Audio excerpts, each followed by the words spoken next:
উনি হচ্ছে আমাদের প্রিন্সিপাল, এই যে সাদ্দাম, এই যে ইনান ভাইয়ের সাথে উনি কি করে, উনি যদি স্বৈরাচার না হইতো, উনি যদি আওয়ামী লীগের দালাল না হইতো, উনি যদি ছাত্রলীগের দালাল না হইতো, তাহলে ছাত্রলীগের সাথে উনি কি করতেছে? আমরা অবৈধ, তার মানে তো উনিও অবৈধ। উনি অবৈধ না, উনি অবশ্যই অবৈধ। ছাত্রলীগের এখানে সবাই আছে, এই যে দেখেন প্রত্যেকটা কর্মসূচিতে উনি কেন আসছে? উনি যদি বৈধই থাকে, উনি যদি আমাদেরকে এতদিন মনে করছে আমরা অবৈধ, উনি কেন কথা বলে নাই? প্রশাসনের দুর্বলতা আমাদের ঘরে কেন এখন? এত বছর পরে কেন প্রশাসনের দুর্বলতা আমাদের এখানে? আমরা তো এর দায়বদ্ধতা তো আমাদের ঘাড়ে নিব না। আমরা শুধু আমাদের নিরাপত্তা চাই আর আমাদের এই স্বৈরাচারের পতন চাই।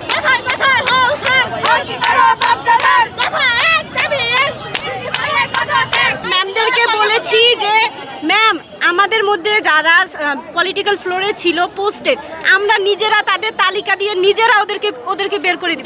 হ্যাঁ, এখন আপনি আপনাদের হল কারেকশন করে দেন। আপনি কাকে সিটে, কাকে তৃতীয় ফ্লোরে রাখবেন না দ্বিতীয় ফ্লোরে রাখবেন, আপনি পুনর্বিন্যাস করেন। আপনারা কেন হচ্ছে হল থেকে সবাইকে নামায় দিচ্ছেন? তুমি যে এইভাবে প্রেসকে কথা বলছো, এই জায়গার অবস্থা কি এত বিপর্যস্ত? আমি এখানে গ্যাস দিয়ে ওকে নিয়ে কথা বলতে হবে। বাইরে আন্দোলন, আপনারা কথা না বললে বুঝবো কিভাবে? এটা ওনাদের ব্যক্তিগত, আমরা কোন স্টুডেন্ট, আমরা তো সাধারণ স্টুডেন্ট, আমরা তো তাদের মতন করছি না। ওরা তো বলতেছে যে আপনারা ঢুকতে দিচ্ছেন না। তারা প্রথম থেকে ঝামেলা করতেছে, তো আমরা কিভাবে তাদের সাহায্য করি বলেন? তাদের কিভাবে ঢুকতে দেই? আপনারা পরে কথা বলেন, কেউ আসলে কথা বলেন। সমন্বয়কারী আছে এখানে, কিছু ভিতরে কয়েকজন লিড দিচ্ছে, তারা হচ্ছে ছাত্রলীগের প্রেতাত্মা রূপে আবার ফেরত আসছে সমন্বয়ক রূপে।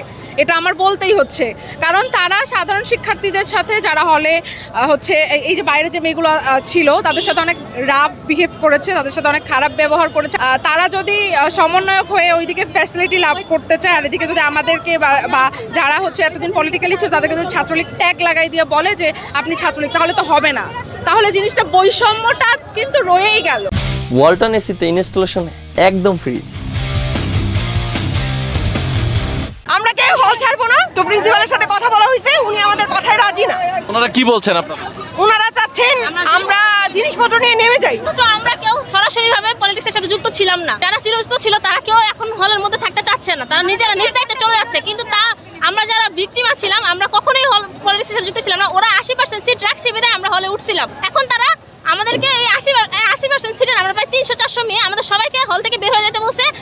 এখন যেহেতু সরকারই নাই, পলিটিক্স নাই, তাহলে হলের কিসের ভয়? কি কারণে? আমাদের এখানকার হলের 70% সিট পলিটিক্যাল সিট ছিল, এবং আমরা যখন সিট চাইতে প্রিন্সিপালের কাছে যাইতাম বা কোনো টিচারের কাছে যাইতাম, তখন তারা আমাদেরকে পলিটিক্যাল নেত্রীদের কাছে পাঠিয়ে দিত, তাদের ফোন নাম্বার দিয়ে দিত।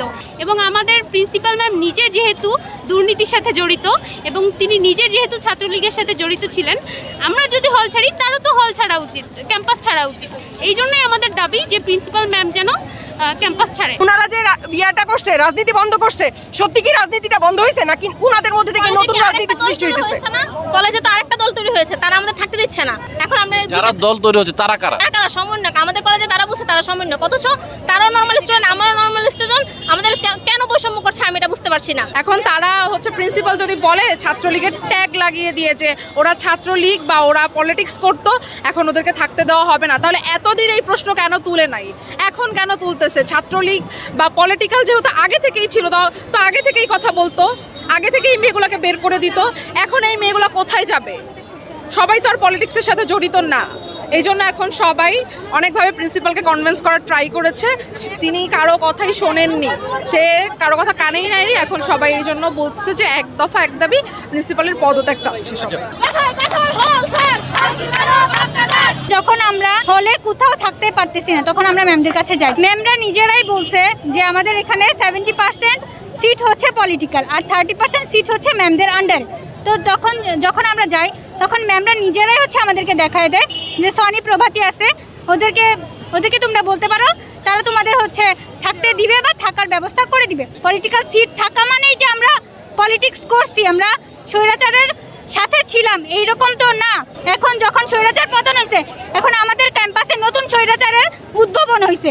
এখন আমরা চাই এই স্বৈরাচারের পতন হোক এবং আমরা যেন শান্তিপূর্ণভাবে নিরাপত্তা ভাবে আমরা যেন হলে থাকতে পারি। নীলক্ষেত মোড়ে হোম ইকোনমিক শিক্ষার্থী যারা রয়েছেন তারা কিন্তু পুরো রাস্তাটি ব্লকেট করে এই মুহূর্তে আন্দোলন করছে এবং তাদের দাবি এক দফা এক প্রিন্সিপালের পদত্যাগ, অর্থাৎ তারা হোম ইকোনমিক্স কলেজের প্রধান অধ্যক্ষ রয়েছেন, তার পদত্যাগের দাবিতে তারা এখানে এই মুহূর্তে শিক্ষার্থীরা আন্দোলন করছেন এবং পুরো চারপাশে যে রাস্তাটি রয়েছে সেটি ব্লকেট করে ফেলেছেন। তবে আমরা প্রধান শিক্ষকের সঙ্গে কথা বলার চেষ্টা করেছিলাম, তবে তিনি এই মুহূর্তে কোনো গণমাধ্যমের সঙ্গে কথা বলবেন না এবং কোনো আনুষ্ঠানিকভাবে কোনো কিছু জানাবেন না, এমনটা হচ্ছে আমরা ভিতর থেকে জানতে পেরেছি। এবং তিনি সরাসরি না বলে কোনো একজন যে তার অফিসের ক্লার্কের মাধ্যমে তিনি খবর দিয়েছেন যে তিনি এই মুহূর্তে কারোর সঙ্গে কথা বলতে